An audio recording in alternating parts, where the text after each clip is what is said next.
It's about time the franchise made a serious return alive.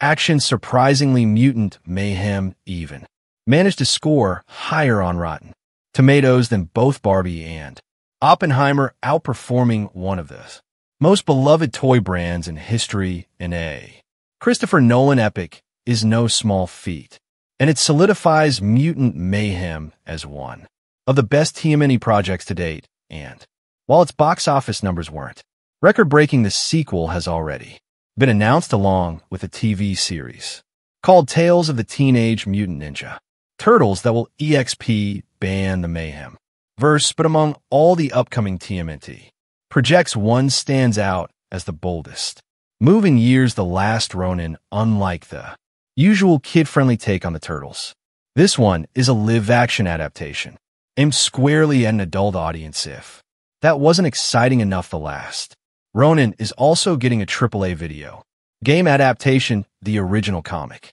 series is a brutal, emotional, and deeply personal story, making it the perfect candidate for a live-action Turtles movie that breaks from tradition. While past TMNT comics have had dark moments, The Last Ronin is on a whole different level, an intense, blood-soaked graphic novel that flips the franchise on its head. It's essentially the complete opposite of Michael Bay's movies. If you need a comic book comparison, The Last Ronin is TMNT's version of Frank Miller's The Dark Knight Returns. Just like how Miller redefined Batman for a new generation, Ronin gives us a chilling glimpse into the Turtles' future, and it's not pretty. The story takes place in a dystopian version of New York where three of the brothers have been killed in a war against the Foot Clan. Only one remains. The comic initially keeps the identity of the last surviving turtle a mystery, and while I won't spoil it here, let's just say he's carrying the weapons of all four ninjas while being haunted by the ghosts of his fallen siblings. His mission is to take down the tyrannical Oroku Hiru, the grandson of a shredder.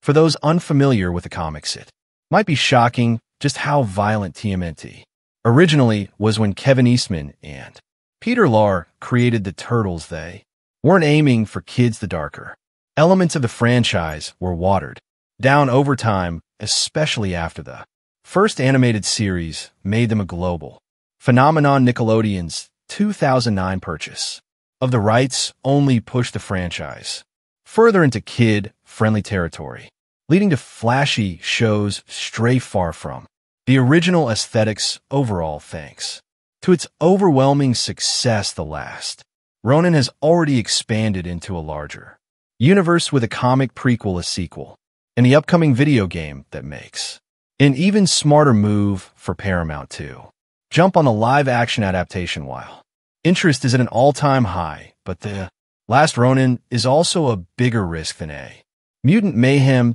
2. The franchise hasn't seen live action since the Bay movies in 2014 and 2016, and while animated TMNT projects are easier to pull off, live action runs the risk of making the Turtles look awkward. However, say what you will about Bay's diligence, they at least proved that live-action Turtles can work visually, which gives us hope for The Last Ronin. According to the movie is officially in development at Paramount and will be the first R-rated Turtles movie. That means no holding back on action sequences. This could finally be the movie where a ninja actually uses his weapons as intended. No more avoiding real combat just to keep things marketable for kids. Imagine a movie with John Wick-style fight scenes.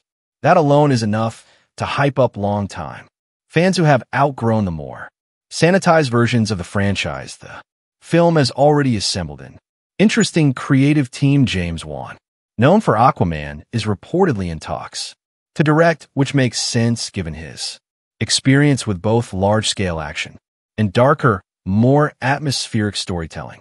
The script is being written by Tyler Burton Smith, and Walter Hamada is on board as producer. Now, Hamada is a divisive name in Hollywood. He was heavily involved in DC's recent film era, overseeing everything from the Conjuring universe to the Batman. Some fans are thrilled by his involvement given his history with gritty, grounded films, while others worry he might drag the Turtles into the same studio interference mess that plagued the DCU. What's more intriguing is that The Last Ronin isn't being treated as a one-off. According to reports, Paramount isn't just making a single movie, they're laying the foundation for a new TMNT cinematic universe, unofficially called the Roninverse. Supposedly, the first part will include plenty of setup for sequels. Now, this could go one of two ways if done right. It could lead to a compelling long-form story that expands on Ronin, but if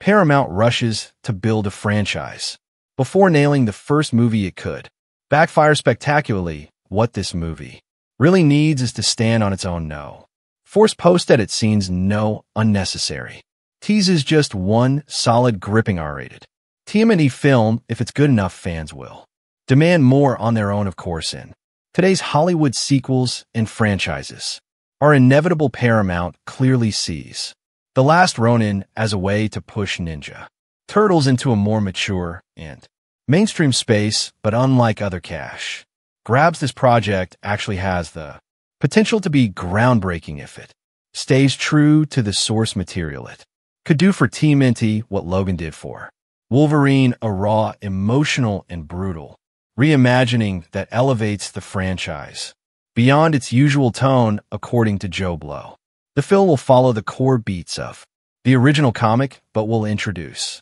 fresh elements to keep even diehard fans guessing. That's a smart move, especially for a story that's already beloved. If executed well, The Last Ronin could redefine what people expect from TMNT and cement the franchise as something more than just nostalgia-driven entertainment. For years, fans have wanted a Ninja Turtles movie that doesn't hold back. This might finally be it. No jokes, no kid-friendly slapstick, just an intense, character-driven revenge story with high-stakes action. The Turtles are growing up, and The Last Ronin is leading the way. Stay tuned.